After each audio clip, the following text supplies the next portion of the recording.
The city belonged to Marcus Kane. Every shadow, every whispered deal, every trembling businessman who paid protection money, all of it answered to him. At 33, he'd built an empire from the underground up, and his name alone made hardened criminals cross the street.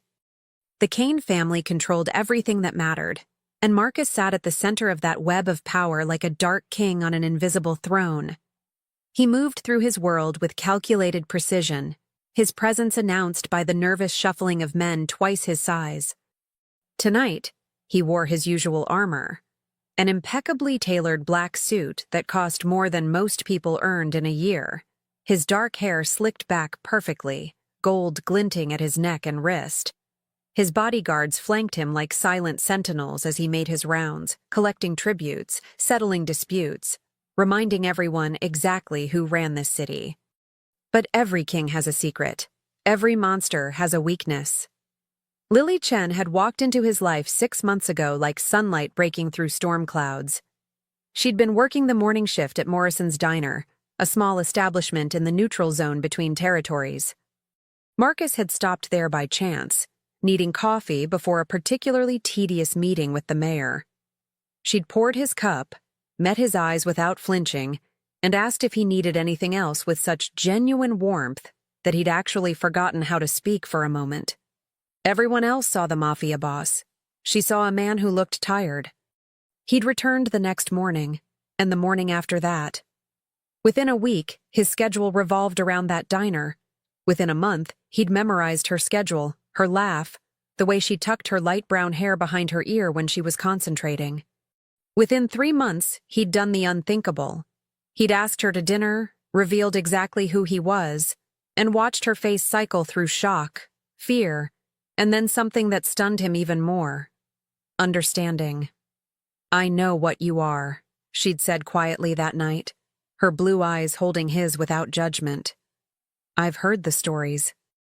But I also know you tip better than anyone I've ever served. You say please and thank you, and you've never once made me feel unsafe. So I'll go to dinner with you, Marcus Kane. But if you ever lie to me, we're done." He'd fallen in love with her in that moment. Completely, irrevocably, dangerously. Their relationship was a closely guarded secret. Marcus knew that the moment his enemies discovered Lily's existence, she would become a target. So he compartmentalized. Ruthless crime lord by night, protective boyfriend in stolen moments.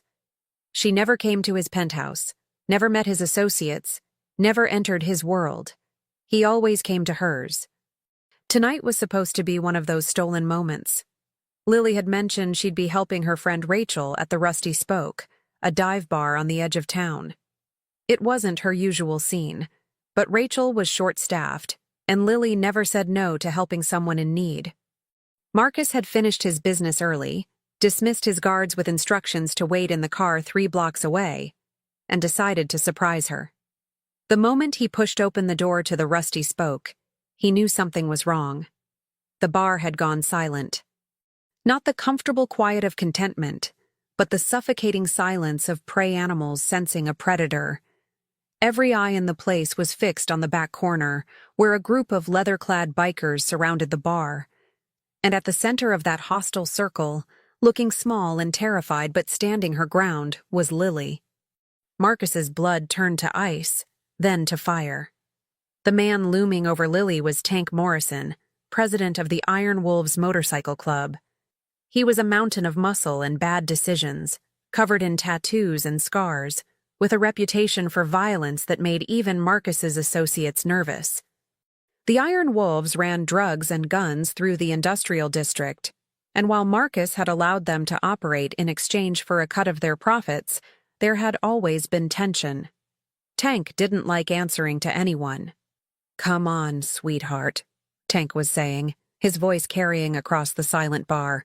"One drink, one dance. I don't bite. Much."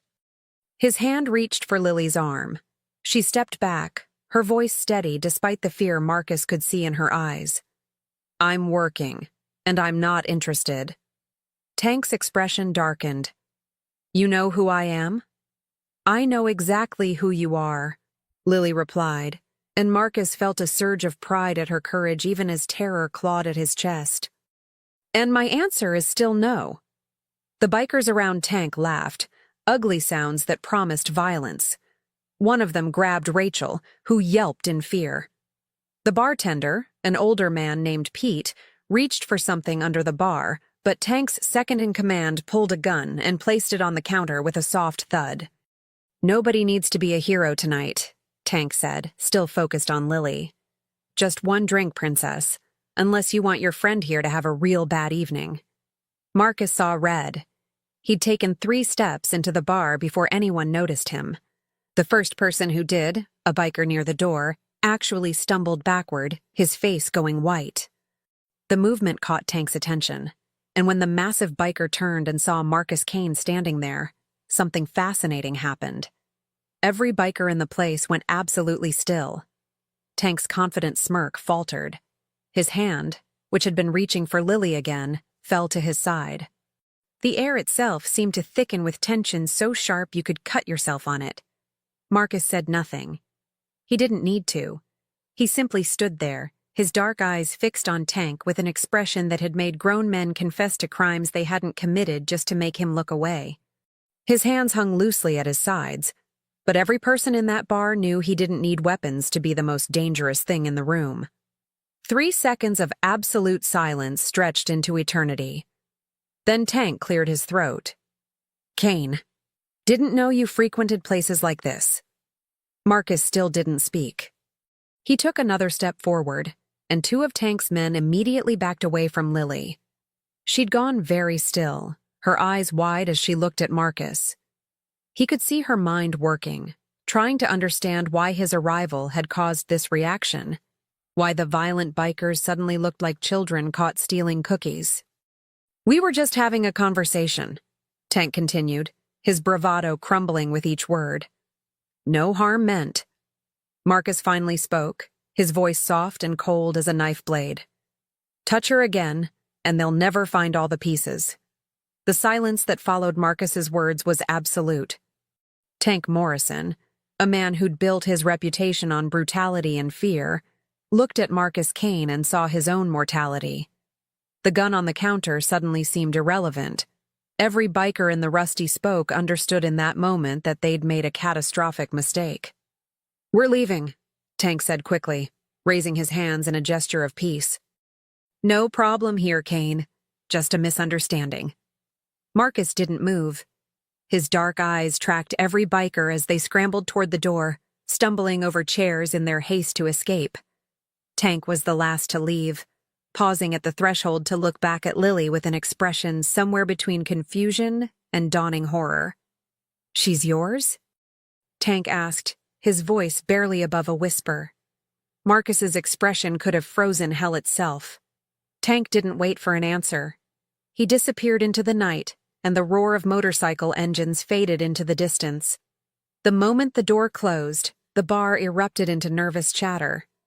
Pete the bartender let out a breath he'd been holding. Rachel clutched Lily's arm, her eyes wide with shock, and Lily stood frozen, staring at Marcus as if seeing him for the first time. Marcus crossed the room in 4 long strides. His hands cupped her face, tilting it up so he could examine her for any sign of injury. "Did he touch you? Did any of them hurt you?" "I'm fine," Lily whispered, but her voice shook. "Marcus, what just happened? Why did they—" She stopped, her blue eyes searching his face. "What did Tank mean when he asked if I was yours?" Marcus closed his eyes briefly, a muscle jumping in his jaw. This was the moment he'd dreaded since the first time he'd kissed her.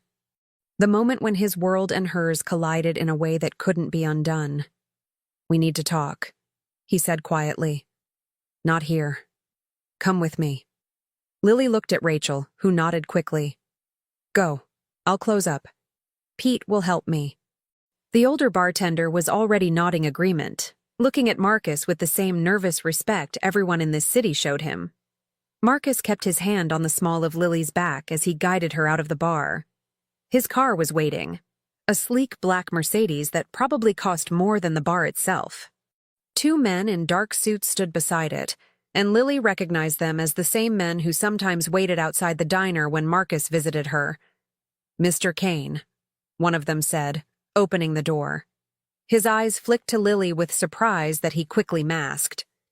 "The penthouse," Marcus instructed. "Make sure we're not followed." Lily slid into the car's leather interior, her mind racing. She'd known Marcus was wealthy, powerful, connected to dangerous people. He'd told her he ran a family business, that he had enemies, that being with him came with risks. She'd accepted that, naively thinking she understood what it meant. But the way those bikers had looked at him, not with respect, but with genuine terror, told her she'd only glimpsed the surface of who Marcus Kane really was. The drive through the city was silent. Marcus held her hand, his thumb stroking her knuckles in a gesture that would have been comforting if his jaw wasn't clenched so tightly. They drove through increasingly upscale neighborhoods until they reached a building that dominated the skyline, all glass and steel and money. The penthouse took up the entire top floor. When the elevator doors opened, Lily stepped into a space that looked like it belonged in a magazine. Floor-to-ceiling windows offered a view of the entire city spread out below like a kingdom. Everything was elegant, expensive, and somehow cold despite the obvious luxury. "This is where you live?" Lily asked softly. "This is where the Mafia boss lives," Marcus replied, his voice heavy. "The man you know, the one who drinks coffee and laughs at your terrible jokes. He lives in the moments I steal with you."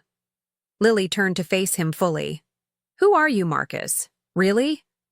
Marcus poured himself a drink from a crystal decanter, then set it down without tasting it. He walked to the windows, staring out at his city, and began to speak. "My father was Vincent Kane. He controlled this city's underground for 30 years before he died. I was groomed to take his place from the moment I could walk. By the time I was 20, I'd proven myself ruthless enough to lead. By 25, I'd expanded our territory and eliminated 3 rival families. I'm not just connected to dangerous people, Lily. I am the dangerous people." He turned to face her, and in his eyes, she saw something that broke her heart: shame. "Men pay me tribute or they disappear. Businesses pay for protection because the alternative is worse. Politicians take my calls because they know what happens to those who don't. The Kane family controls the drugs, the gambling, the underground networks that make this city run. And I sit at the center of all of it." Lily felt her legs go weak. She sank onto the leather couch, processing his words. "The stories I've heard. The whispers about the Kane family. Those are about you?" "Worse than you've heard, probably," Marcus said quietly. "I've destroyed lives, ruined families, built an empire on fear and violence. I'm not a good man, Lily. I'm the monster they warn you about." He crossed the room and knelt in front of her, taking her hands in his. "But then, I met you. And for the first time in my life, I wanted to be someone different. Someone worthy of the way you smile at me. You make me feel human again. Like maybe I'm more than just the title and the blood on my hands." Tears streaked down Lily's face. "Why didn't you tell me the truth from the beginning?" "Because I'm selfish," Marcus admitted. "Because I knew if you understood what I really was, you'd run. And I couldn't bear to lose the only good thing in my life. Tonight, when I saw Tank touching you, threatening you." His hands tightened on hers. "I would have burned down the entire city to keep you safe. And that's when I realized I'd put you in danger just by loving you." "What do you mean?" Marcus's expression turned grim. "Tank Morrison isn't just some biker. He's been pushing boundaries for months, testing my authority. Tonight wasn't random, Lily. He was in that bar looking for leverage against me. And somehow, he found it." The implications hit Lily like a physical blow. "Someone told him about me." "About us?" "Yes." Marcus stood, pacing like a caged predator. "Which means others know. My enemies will come for you now. They'll use you to hurt me, to force my hand, to destroy everything I've built. Then we end this," Lily said, her voice breaking. "We stop seeing each other, I go back to my life, you go back to yours. No. The word came out sharp and absolute. Marcus was in front of her in an instant, pulling her to her feet. I've lost everything in my life that mattered. My humanity, my choices, my soul. I won't lose you too. Marcus, if being with you puts me in danger, being with me makes you the most protected person in this city, he interrupted. I'll surround you with guards, move you somewhere safe. No one will touch you while I'm breathing. Lily reached up to cup his face, feeling the stubble on his jaw, seeing the desperation in his dark eyes. This powerful, terrifying man was breaking apart at the thought of losing her. And despite everything, despite the revelations and the danger and the absolute insanity of loving a crime lord, she realized she couldn't walk away either. I should be terrified of you, she whispered. Everything you've told me should send me running. But, Marcus's voice held desperate hope. But when I look at you, I don't see a monster. I see the man who tips 40% because he knows I'm putting myself through school, who remembered I love sunflowers and had them delivered on my birthday, who listens when I talk about my dreams of opening a bookstore like they're the most important thing in the world. She pulled his face down to hers. I see you, Marcus. Not the title. Not the fear. You. Marcus kissed her then, and it was different from every kiss they'd shared before. This one tasted of relief and desperation and promises neither of them should make. When they finally broke apart, both were breathing hard. This won't be easy, Marcus warned. My world is violent, unpredictable. There will be times when I have to do things, handle situations, that you can't know about. Times when the man you love has to become the Mafia boss everyone fears. I know, Lily said, but I'm choosing you anyway, all of you. Marcus pulled her against his chest, holding her like she might disappear. Outside the windows, the city glittered in the darkness. His kingdom, his prison, his responsibility. But in his arms was something more precious than all of it. I'll keep you safe, he murmured into her hair. I swear it. Neither of them saw the red dot from a laser sight that briefly touched the window before disappearing. Neither of them knew that across the street, in a building they'd never notice, someone lowered a pair of binoculars and smiled. The game had changed, and the stakes had never been higher. The next 2 weeks existed in a strange limbo between paradise and paranoia. Marcus had been serious about protection. Lily now had 2 bodyguards who followed her everywhere. Silent shadows she tried to pretend didn't exist. Her apartment had been upgraded with a security system that probably cost more than a year's rent. And Marcus himself had become even more attentive, texting her constantly, showing up at unexpected hours just to see her face. Lily tried to maintain normalcy. She went to work at the diner, attended her online classes, met friends for coffee. But the guards were always there and people had started to notice. Whispers followed her. Curious stares. Her co-worker Janet had pulled her aside to ask if she was in some kind of witness protection program. Something like that, Lily had replied, which wasn't entirely a lie. The strangest part was seeing Marcus's 2 worlds slowly merge.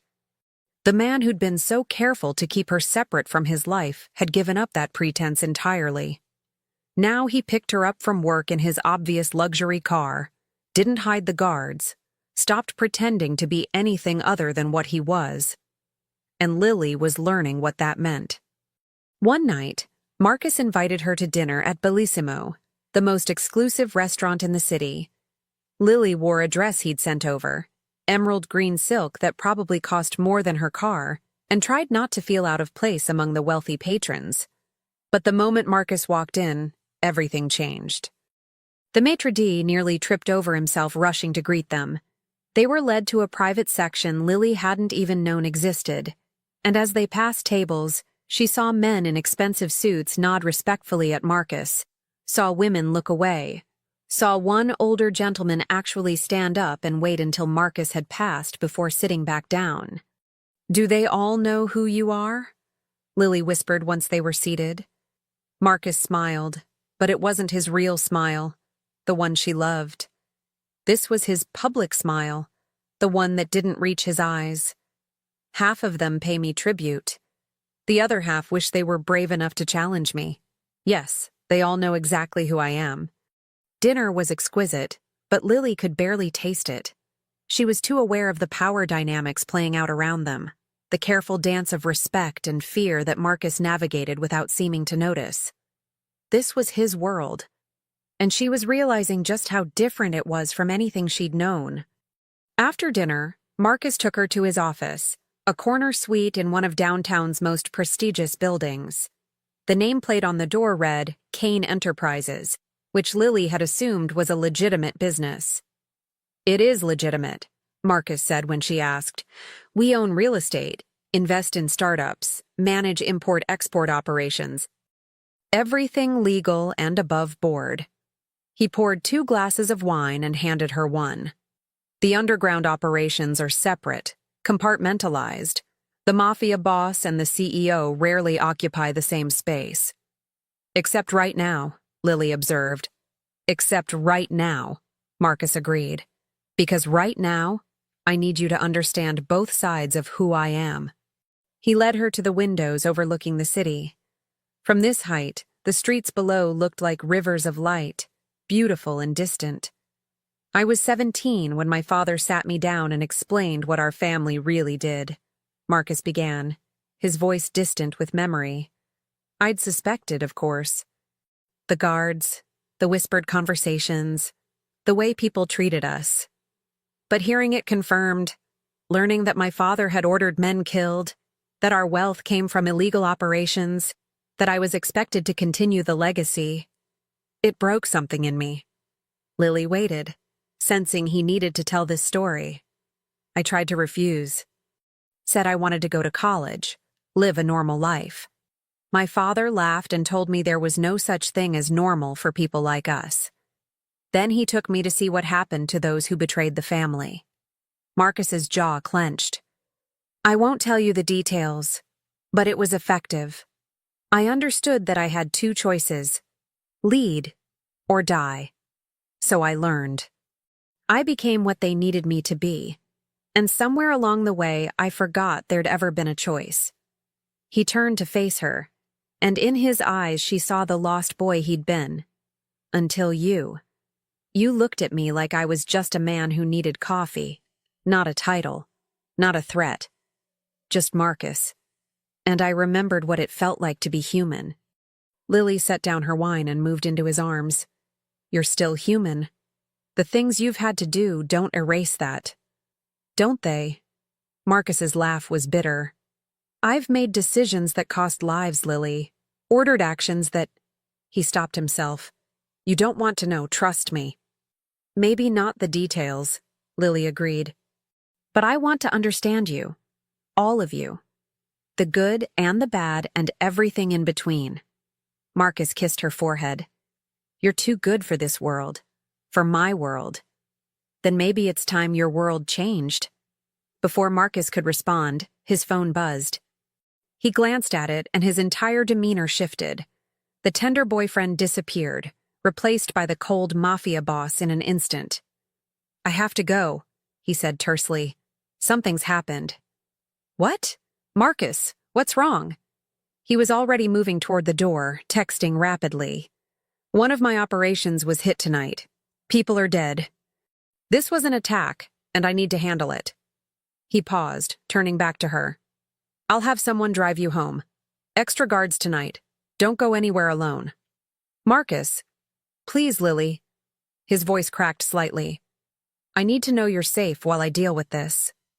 She nodded, and he kissed her hard before leaving.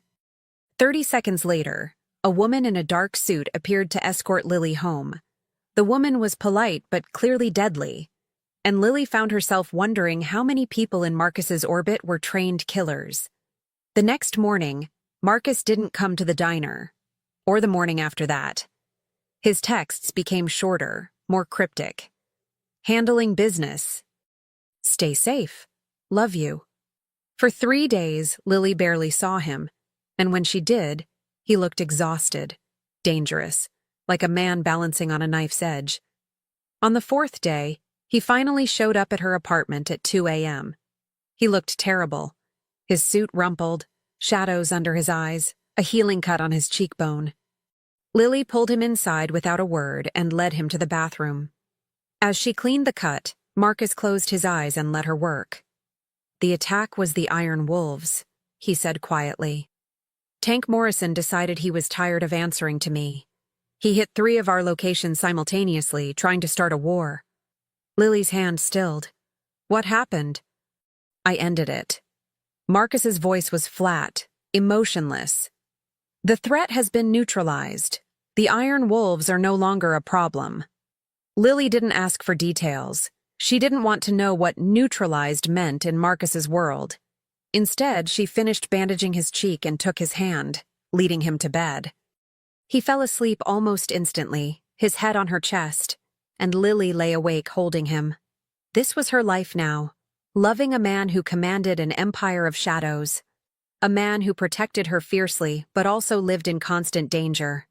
A man who was both Marcus and the Mafia boss, and learning to reconcile those two identities was terrifying. But as she stroked his hair and felt him relax in sleep, Lily realized something important. She wasn't afraid of who Marcus was. She was afraid of losing him. And that fear was worth fighting through. Because some loves were worth the danger. Some loves were worth everything. The morning sun found them still tangled together, a crime lord and a waitress, finding peace in each other despite the chaos surrounding them. Outside, the city woke up to a new reality. The Iron Wolves were gone, and Marcus Kane's position was stronger than ever. But in a warehouse across town, a man smiled as he looked at photographs of Lily Chen. The real game was just beginning. And this time, Marcus Kane would learn that some enemies couldn't be neutralized with violence or fear. Some enemies knew exactly where to strike to bring down an empire. And her name was Lily. The warehouse fire made the evening news. "Gang-related violence," the reporter said, standing in front of the smoldering remains of what had been an Iron Wolves stronghold. "Authorities suspect an escalating turf war, though no arrests have been made." The camera panned across the destruction, and Lily turned off the television with shaking hands. Marcus sat beside her on the couch, his expression unreadable. He'd arrived an hour ago, showered, changed into fresh clothes, and now looked nothing like the exhausted man who'd collapsed in her arms days before. But Lily could see the tension in his shoulders, the way his jaw clenched when the news mentioned casualties. "Was that you?" she asked quietly. "That was necessary," Marcus replied, which wasn't really an answer. "Tank Morrison made a move against my family," I responded. "That's how this world works." Lily wanted to ask more. How many people died?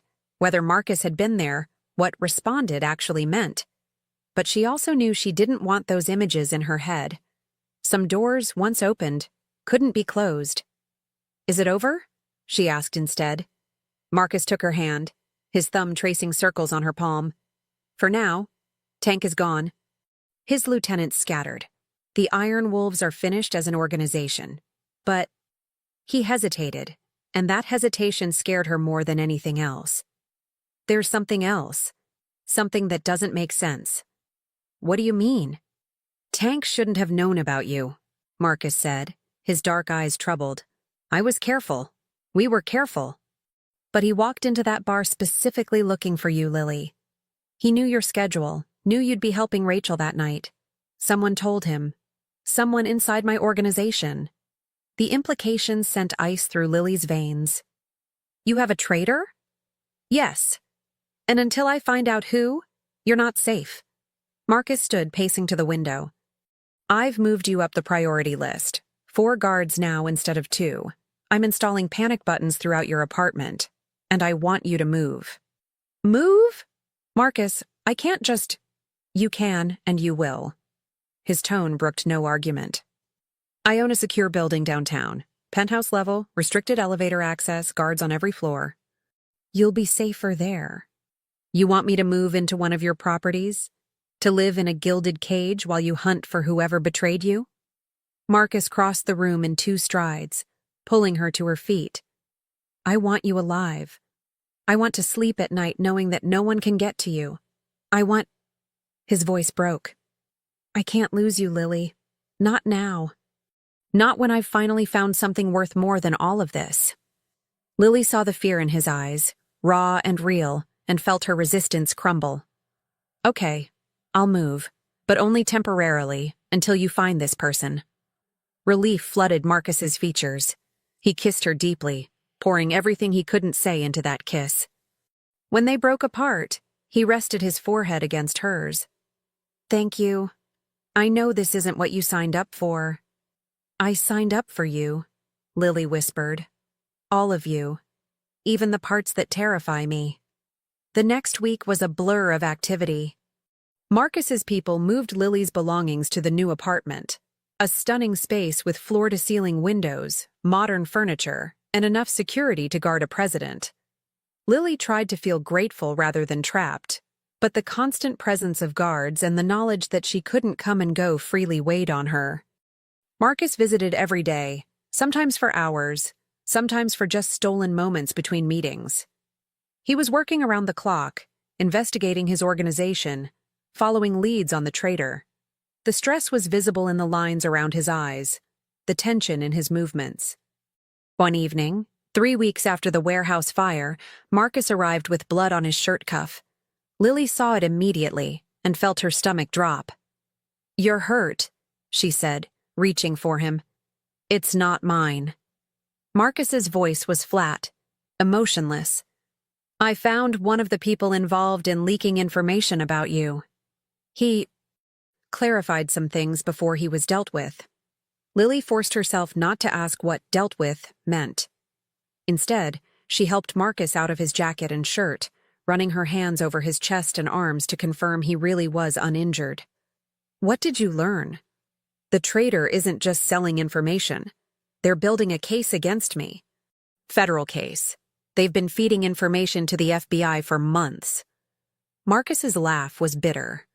"Someone in my inner circle has decided to bring down the entire Kane family. Can they? I mean, if they have evidence, they have fragments, pieces of conversations, financial records, testimony from low-level operators. Nothing that directly connects me to anything illegal." Marcus sat heavily on the couch. "But if they keep gathering evidence, eventually they'll have enough. And then everything I've built, everyone who depends on the Kane family for protection and livelihood, all of it falls apart." Lily sat beside him, processing this new threat. "So, what do you do?" "I find them before they can finish building their case. I shut down the investigation, and then—" Marcus's eyes went cold in a way that made Lily shiver. "Then I make an example that ensures no one ever tries this again. Marcus, if you're talking about violence, I'm talking about survival." He turned to face her. "This person isn't just betraying me, Lily. They're putting you in danger. Because when the FBI moves on me, they'll use you as leverage. They'll threaten you with charges, maybe even stage your arrest to force my hand. You become a pawn in a game you never asked to play." Lily hadn't considered that angle. The FBI would really do that? "They'll do whatever it takes to bring down a major crime family. And I can't protect you from federal charges the way I can protect you from street thugs." Marcus took her hands. "Which is why I need to end this. Fast. Before it spirals beyond my control." Over the next few days, Marcus became increasingly distant. He spent hours locked in his office, held meetings that lasted until dawn, made phone calls in Italian that Lily couldn't follow. His organization was clearly mobilizing, hunting for the traitor with an intensity that bordered on obsession. Then, on a Thursday evening, Marcus came to the apartment with news written all over his face. "We found him," he said without preamble. "My cousin, Antonio. He's been the one feeding information to the FBI." Lily gasped. "Your own family?" "My father's nephew. He's been with the organization for 15 years. Marcus poured himself a drink with steady hands. "Apparently he thought he should have inherited leadership when my father died. He's been planning this for years, waiting for the right moment to destroy me and take over." What happens now? Marcus drained his glass. Now I call a meeting. All the family heads, all the lieutenants. Antonio will be there, thinking he's been summoned for routine business. And I will address the betrayal publicly. Let everyone see what happens to those who break faith with the Kane family. You're going to kill him. Lily's voice was barely above a whisper. I'm going to deal with him according to the laws of our world, Marcus corrected. And then I'm going to dismantle his entire network, shut down the FBI investigation, and make sure you're never used as a pawn again. Marcus, he's your cousin.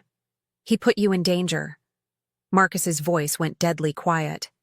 He leaked your name, your address, your schedule to Tank Morrison, knowing exactly what would happen. Everything that's happened, the bar, the threats, you having to move here, all of it traces back to Antonio. So yes, Lily, I'm going to handle this. And I need you to understand that this is who I am. This is what I do. Lily stood and walked to the windows, looking out at the city lights. She'd known, intellectually, what Marcus was capable of. But hearing him calmly discuss executing his own cousin was different. This wasn't the man who brought her coffee or listened to her talk about books. This was the Mafia boss, cold and calculating and utterly ruthless. I can't watch you become a monster, she said softly. Marcus was behind her in an instant, his hands on her shoulders. I've always been a monster, Lily. You just chose to see past it. But the monster is what keeps you safe. The monster is what ensures that people like Antonio can't use you against me. I need you to understand that I would do anything, destroy anyone, to protect you. Lily turned to face him, tears streaming down her face. And what happens when you've destroyed everyone? When there's no one left to threaten us? Will you still be you? Or will you be so consumed by this life that the man I love disappears completely? Marcus wiped her tears with his thumbs, his expression anguished. I don't know. I don't have an answer for that. All I know is that right now, in this moment, I need to handle Antonio. And then maybe we can figure out what comes next. Promise me something, Lily said.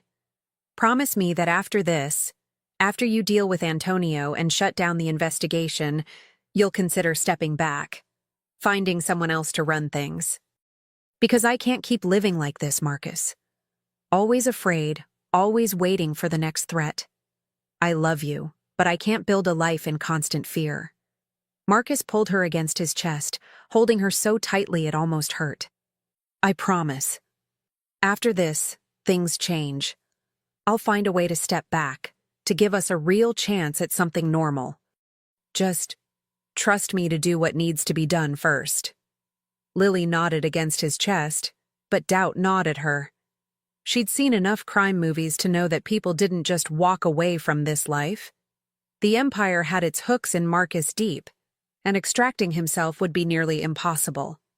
But she loved him. And love meant believing in the possibility of change, even when logic said otherwise. Marcus left that night with one last kiss, heading to the meeting that would decide Antonio's fate. Lily stayed in the apartment, surrounded by guards, and prayed that the man she loved wouldn't be completely consumed by the monster he needed to be. Outside, the city glittered in the darkness, beautiful and dangerous and utterly indifferent to the small dramas of crime lords and waitresses. Somewhere in that city, Antonio waited, unaware that his betrayal had been discovered. And somewhere else, federal agents reviewed files, building their case, unaware that their star witness was about to disappear. The game was reaching its endgame. And only one question remained. Would Marcus Kane emerge victorious, or would the price of winning cost him everything that mattered? The meeting happened in a place Lily would never see, a private estate outside the city, heavily guarded and far from prying eyes. Marcus had left at midnight, his expression carved from stone, and Lily hadn't heard from him since. Now, as dawn broke over the city, she stood at the windows of her gilded cage and wondered if everything had changed. Her phone buzzed at 6:47 a.m. A text from Marcus. It's done. On my way to you. Just 3 words, but they carried the weight of finality. Antonio was gone. The traitor had been dealt with. And the man Lily loved had crossed another line, done another terrible thing in the name of protection and power. Marcus arrived 30 minutes later, looking exhausted but somehow lighter, as if a massive burden had been lifted. He pulled Lily into his arms the moment he walked through the door, holding her like she was the only solid thing in a world of chaos. "Tell me," Lily said softly. Marcus led her to the couch, keeping her hand clasped in his. Antonio confessed everything in front of the family heads. The FBI contact, the information he'd leaked, his plan to take over after I was arrested. He thought he'd covered his tracks, but we found evidence, recordings, financial transfers, everything. What happened to him? He's gone, permanently. The family voted unanimously, and the decision was carried out immediately. Marcus's voice was matter-of-fact, as if discussing a business transaction. His network has been dismantled. The FBI agent he was working with will find that all his evidence has mysteriously disappeared or been discredited. The investigation is dead. Lily processed this, trying to reconcile the relief she felt. She was safe now, with the horror of what it had cost. And the family? How do they feel about you executing your own cousin? They respect strength, Marcus said. Antonio's betrayal threatened everyone, not just me. By dealing with him decisively, I proved that the Kane family doesn't tolerate traitors, regardless of blood. If anything, my position is stronger now than it was before. So you won. I survived. There's a difference. Marcus cupped her face in his hands. But now comes the hard part, keeping my promise to you. Lily's heart skipped. You meant it? About stepping back? I've already started the process. Marcus stood and walked to the windows, looking out at his city. I've appointed Carlo Rossi as my successor. He's been my second in command for 10 years. He's loyal and he's competent. Over the next 6 months, I'll transition authority to him, maintain a consulting role to ensure stability, and then step away entirely. Lily couldn't believe what she was hearing. You're really going to walk away from all of this? Not walk away. Restructure my relationship with it. I'll always be a Kane, always be connected to the family. But I won't be the one making life and death decisions. I won't be the one everyone fears. I'll be. Marcus turned to face her, and in his eyes, she saw hope. I'll be the man you deserve, or at least, I'll try to be. Tears streamed down Lily's face as she crossed the room to him. Why? Why are you willing to give up everything you've built? Because I finally understand what matters. Marcus brushed away her tears. Power is empty, Lily. The empire is just buildings and money and fearful men. But you're real. You're the only thing in my life that makes me feel human. And I'd rather be a nobody with you than a king alone. They kissed then, and it felt like a beginning instead of just another stolen moment. When they finally broke apart, both were smiling through tears. So what do we do now? Lily asked. Now we start building a real life. Marcus pulled her to the couch and she curled against him. I want you to go back to school, finish your degree. Open that bookstore you dream about. I'll use my legitimate businesses to fund it. Completely legal, no questions asked. We'll get a house somewhere quiet, maybe with a garden for those sunflowers you love. And maybe, if you'll have me. He reached into his pocket and pulled out a small velvet box. Lily's breath caught as Marcus opened it to reveal a stunning diamond ring. Elegant, simple, perfect. Lily Chen, will you marry me? Marcus's voice shook slightly. Will you take a chance on a reformed crime lord who loves you more than anything in this world? I can't promise perfect, and I can't erase my past. But I can promise that every day forward, I'll try to be the man you see when you look at me. Yes. Lily didn't hesitate. Yes, I'll marry you, Marcus Kane. Monster, mafia boss, and all. Marcus slipped the ring on her finger, and they sat there as the sun rose over the city, holding each other and imagining a future that had seemed impossible just hours before. The next 6 months were transformative.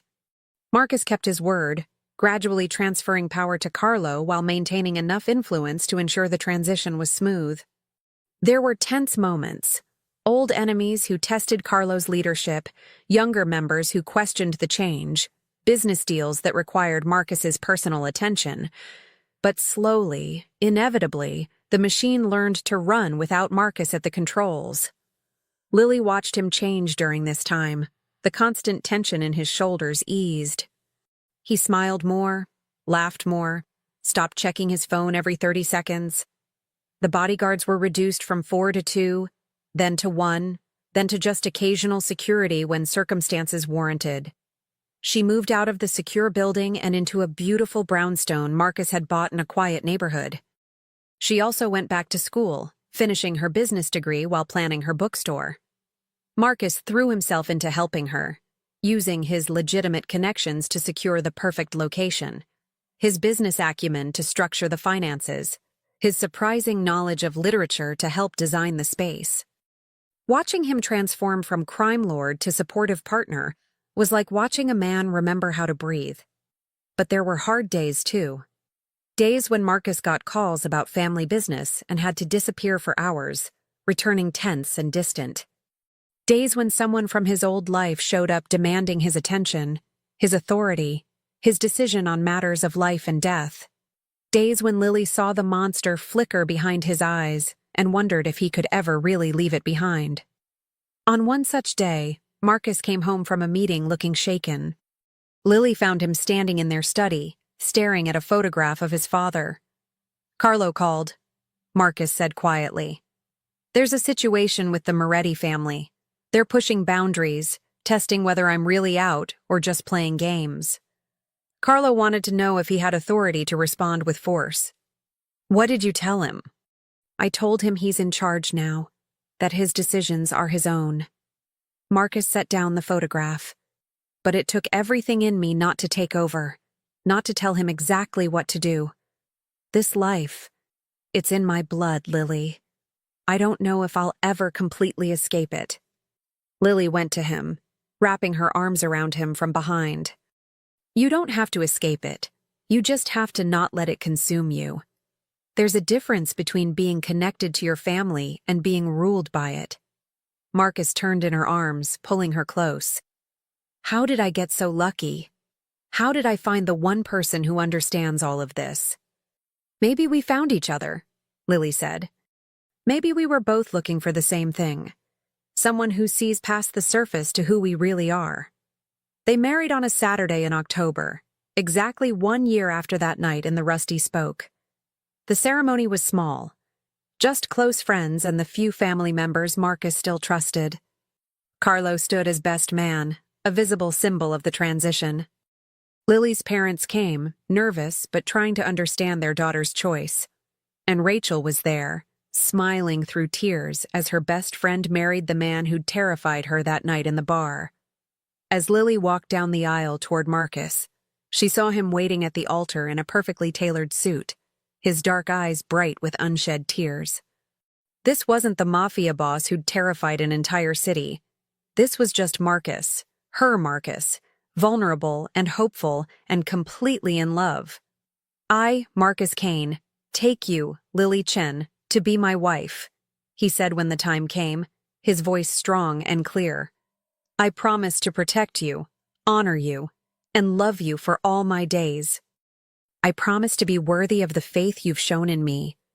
I promise that every day I'll try to be more man than monster."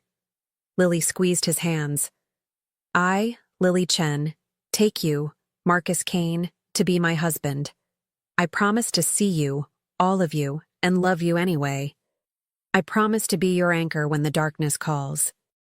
I promise that no matter what comes, we face it together." When they kissed, the small gathering erupted in applause. And in that moment, Lily felt the last pieces of fear fall away. She'd chosen this man, this life, with her eyes wide open. And he'd chosen her over everything else. The reception was held at Marcus's penthouse, the same place where he'd first revealed his true identity. But now it felt different. Lighter. The prison had become just a beautiful apartment with a view. The king's castle had become simply home. As they danced their first dance as husband and wife, Marcus whispered in Lily's ear, "Thank you." For what? For saving me. For seeing past the monster to the man. For giving me a reason to want to be better. He pulled back to look at her face. "I was drowning in this life, Lily, and you threw me a lifeline. Everything good in my world starts and ends with you." Lily smiled up at him. "Then I guess we saved each other. Because you taught me that love isn't always safe or simple. Sometimes it's dangerous and complicated and absolutely worth fighting for." They kissed again, and the city sparkled outside the windows, bearing witness to a love that had survived betrayal, violence, and the weight of impossible choices. The Mafia boss and the waitress. The monster and the woman who tamed him. The most unlikely love story ever written. And they were just getting started. 5 years later, Lily stood in the doorway of Page and Bloom Books, her bookstore, watching Marcus play with their daughter Sophia in the children's section. At 3 years old, Sophia was pure joy, dark hair like her father, blue eyes like her mother, and a personality that charmed everyone she met. Right now, she was making Marcus read The Very Hungry Caterpillar for the 4th time in a row, and he was doing all the voices. "Again, Daddy," Sophia demanded when he finished. "One more time, Principessa, then we have to help Mommy close the store," Marcus said, already turning back to page 1. Lily smiled, her heart full. This was their life now. The bookstore had become a beloved fixture in the neighborhood, hosting reading groups and author events and simply being a place where people felt welcome. Marcus had proven to have an unexpected talent for the business side, managing inventory and finances, while Lily handled the creative aspects. Together, they'd built something beautiful. Their home life was equally peaceful. The brownstone had been filled with laughter and love, with quiet dinners and Sunday morning pancakes and all the ordinary moments Lily had once thought impossible. Marcus still consulted occasionally with Carlo on family business, but those calls were rare now. He'd successfully stepped back, becoming more advisor than leader. But Lily would be lying if she said the past had completely released its grip. There were still nights when Marcus woke from nightmares, still moments when someone recognized him, and their expression shifted from friendly to fearful. There were conversations they had to have with Sophia about why some people knew Daddy but didn't talk to him, why they had better security than other families, why certain questions shouldn't be asked in public. The reality was that Marcus Kane would always be connected to his past. The difference was that now, the past no longer defined him. "Lily?" Marcus's voice pulled her from her thoughts. He was holding Sophia's hand, both of them looking at her with matching expressions of mischief. "Sophia has a question for you." Their daughter stepped forward, her little face serious. "Mommy, can we get a puppy?" Lily laughed. "Did Daddy tell you to ask me that?" "Maybe," Marcus admitted with a grin, "but she really does want a puppy, and I think our family is big enough to handle one more addition." Lily pretended to consider. "Well, if Daddy thinks so." Sophia squealed with delight, running to hug Lily's legs. "Thank you, Mommy. Thank you, thank you." As Marcus helped Lily close up the store, Sophia, helping by randomly reorganizing the children's books, Lily felt an overwhelming sense of gratitude.